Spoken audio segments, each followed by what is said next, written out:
We may have won the war tonight, but the battle is not over.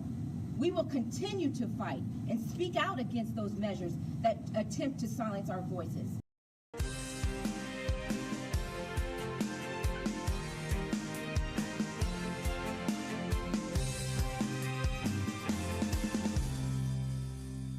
Hello and welcome to ETX Covered. I'm David Lippman. The war in Austin may in fact just be getting started after Democrats walked out on the final night of the legislative session to stop Senate Bill 7.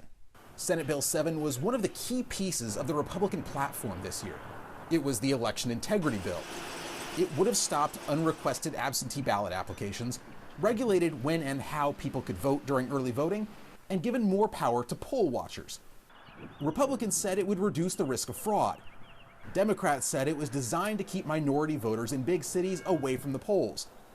Feeling like they had no other recourse, House Democrats walked out last Sunday to run out the clock and kill the bill. I caught up with Democratic State Representative Trey Martinez Fischer as soon as the session ended.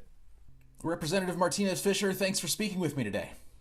Hey, listen, thank you for making time to put me on your show. Looking forward to it. First, give me your sense of the walkout Sunday night. Do you feel like it was successful? I think so. I mean, look, it's bittersweet. I think, our job is to fight and defend and engage but make no mistake. I mean, the Texas Constitution is very clear about our quorum. It has always been a tactical option for us. And it takes two to tango. And so when sort of word was getting out that we weren't going to be able to fight SB 7 through traditional means, which is through speeches and debate and sort of have a talking filibuster, then we exercised our right to have a walking filibuster. And that's exactly what we did. And here we are, June 1st without a Senate Bill 7 and we're back home in our districts. So was it just a day of decision or was this something you'd been kicking around for a while? To be fair, I definitely want to acknowledge a State Representative Jarvis Johnson from the Houston area. He's been talking about using the quorum break as early as April as a strategic option. So, look, all these tools are in the bucket and we know where they are and we've used them before, but it really all depends on facts and circumstances. And again, we have a rule in the Texas House that at some point you can limit debate. So it doesn't matter if you're lined up to speak. If they make a motion to limit the debate ends. And it's called calling the question. They can just go to the question and take a vote. And then that's an extraordinary measure. And so, I think whenever there's an extraordinary action, there's going to be an extraordinary reaction. And that reaction is, okay, well, we're just not going to sit in our chairs and take our medicine. If you don't want us to engage in debate, then we're out of here. And I think that was a threat that no one thought would come to fruition. It just really goes to the old saying about not underestimating your opponent. And please don't ever underestimate the grit and the resolve of the Texas Democrats. And as one reaction leads to another, now we're sitting here waiting for a call back for a special session where you'll probably have to go back to Austin and deal with this again. So what do you think that special session would look like if something like Senate Bill 7 gets brought up again?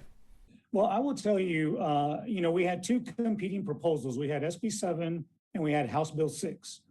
And you may recall that when the House Bill 6, the voting rights bill, was before the House, things stopped for the entire day. And Democrats and Republicans worked together to come up with a less offensive approach to this Republican objective and essentially kind of took all the sharp edges off the proposal.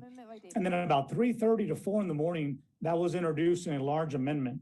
That represented the expression of the House. That was the will. That was as far as they could go in the House. And then, of course, that bill passes to the Senate. It gets thrown in the garbage can, and we get Senate Bill 7, which was, something nobody had seen, many pages of proposal that nobody had even laid eyes on. And so, quite frankly, look, the difference between the House and the Senate is run by the Lieutenant Governor, who's elected statewide by Republicans. The Speaker of the Texas House is elected by Republicans and Democrats. So it's important for the Speaker that when he's doing his job, he's got to set aside his Republican hat. He doesn't represent the Republican Party of Texas. He represents the Texas House. And House Bill 6 is an expression of the Texas House. And so I certainly hope we revert back to that language. Do you think there will be those kinds of discussions before everyone gets back to Austin about what the framework of that bill might be? Well, I'll tell you, it is very tempting once members are back in their districts. I mean, listen, we have families, we have jobs, we have commitments. Someone like me, I've got a list of honeydews of things I didn't do for the last 6 months. I mean, it's not all that impossible for me to say, you know what, I'm just going to stay here and do chores around the house. And once you get pragmatic and realistic, when we get in the same solar system, then we can get in a room and talk. But listen, look, let me just take a moment and not be partisan. House Republicans and Democrats have come together and they have worked hard and we have been pragmatic. And so if we remember that spirit of trying to get things done, we did this already with the voting bill and we can do it again. So look, it takes two to tango. I'm willing to do my part if Republican leadership is willing to do their part. What did you make of the response from Governor Abbott saying that he was going to veto the part of the state budget that funds the legislature as payback for the walkout?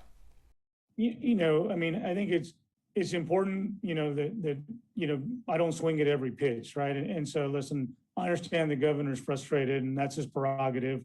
But I think the governor knows full well that cutting those salaries, it doesn't affect me. That's $600 a month. I mean, I'm not doing this for the money.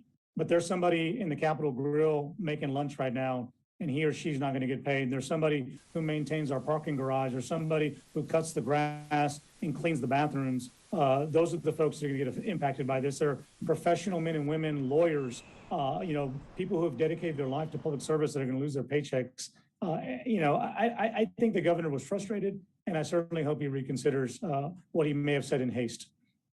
I've heard some people mention that the walkout by the Texas Democrats was almost a plea to Washington to have Congress make some progress on the John Lewis Voting Rights Act and the For the People Act. Is that part of the strategy here, or are y'all simply focused on this bill in Texas? So listen, there is a short game and a long game. And obviously, killing this bill is top of mind for us in the Texas House, and that's what we did. But looking at things from the big picture, there's an assault on our democracy, and we have witnessed voters be silenced in Georgia, and we've seen voters in Florida now be silenced. And here we are with an assault on democracy in the state of Texas, and we are holding the line. We are the firewall, and the eyes of the nation are upon us. And so it really is an appropriate time for our federal brothers and sisters to really step up and really come with a national voting rights response. There's two proposals before the U.S. Congress, and that is the For the People Act and the John Lewis Voting Rights Act. And it is time to have a national solution when it comes to voting rights in America. Representative Trey Martinez Fischer, thanks so much for joining me today. Appreciate it.